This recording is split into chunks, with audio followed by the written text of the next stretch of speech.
Can I ask the audience, if you are here for Ms. Sayavedra, can you please raise your hand?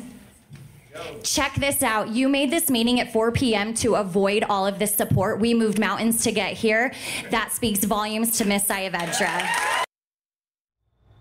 After a show of mostly support from community members and teachers for the superintendent of the largest El Paso school district, the board tonight moves to accept her voluntary separation agreement in a move that some are criticizing. Thanks for joining us tonight. I'm Jessica Gonzalez. We have a team coverage of tonight's impactful board meeting decision. Harrison Parker is standing by with reaction from teachers, staff, and community members. But first, we turn to KFOX 14 News at 9's Julia Spencer with a look at how the El Paso School Board got to this point. Julia.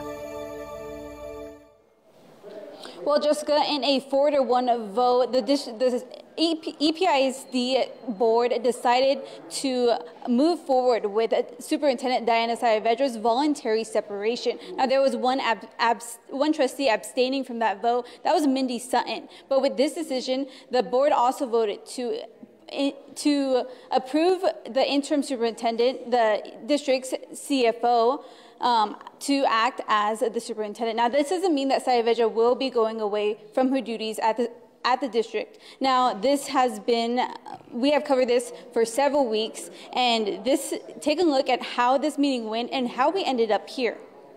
What if he says no? This week, all 7 EPISD board members sat side by side with Superintendent Diana Sayavedra as her future with the district hung in the balance. After 3 hours of public comment, the board moved behind closed doors. A lengthy executive session followed with Sayavedra, board members, and legal counsel. This meeting is closed under sections 551.071 and 551.074 of the Texas Government Code. Tonight's meeting to discuss the future of Diana Sayavedra comes before her slated time with the district is up. Sayavedra has served as superintendent since 2022 and was under contract through 2029. She also made history as EPISD's first Latina superintendent. We'll continue to do what we need to do to deliver on the promise of a brighter future for every child and every family. Just last week, this same issue sparked a marathon meeting that lasted more than 5 hours, filled with tension, accusations, and still no action. To the item itself, there is no action tonight. Meeting is being adjourned. But this time the crowd doubled in size, all eyes on the board, awaiting a final decision. Well, that decision certainly was made. Now, details of Sayavedra's exit contract have yet to be released. However, we are expected to hear from the interim superintendent tonight in a special interview, as well as the board trustees, or some of the board trustees who voted in tonight's decision. Now, we will keep you updated on where this takes the district now, both on air and online. But for now, I'm reporting live at EPISD headquarters. Julia Spencer, KFOX 14 News at 9. Now, as we mentioned, dozens packed EPISD's board meeting tonight, speaking directly to the board and the superintendent. Joining us now is KFOX 14 News at 9's Harrison Parker with reaction from teachers and community members. Harrison, what did they have to say? Well, that decision about Diana Sayavedra's departure as superintendent was roughly about 30 minutes ago that was decided on. But this meeting started at 4 p.m. and it took these hours long because we had dozens of people from the public, parents, teachers, staff, sharing their opinion on the superintendent's job status. Some really emotional testimony, actually, that we heard throughout the meeting. Take a listen. Can I ask the audience, if you are here for Ms. Sayavedra, can you please raise your hand? Check this out. You made this meeting at 4 p.m. to avoid all of this support. We moved mountains to get here. That speaks volumes to Ms. Sayavedra.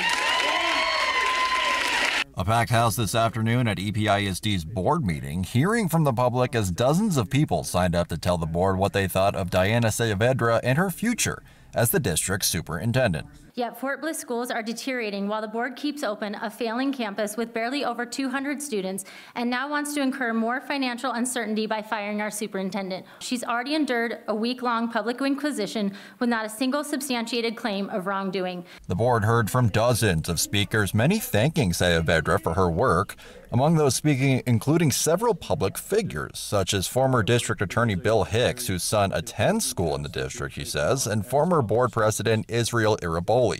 I spoke with a few people about what they think of what the board is considering.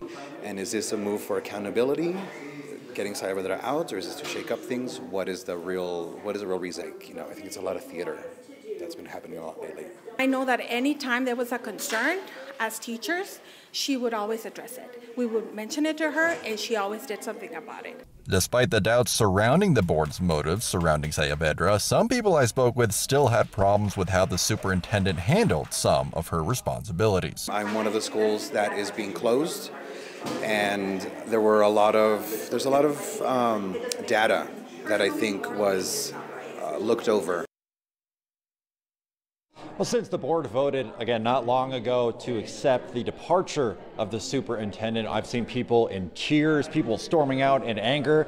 But I also did talk to one woman who said the voters who put this board in just months ago did so for a reason, and that it's time for a change. I'm Harrison Parker reporting from Central El Paso at EPISD headquarters. KFOX 14 News at 9.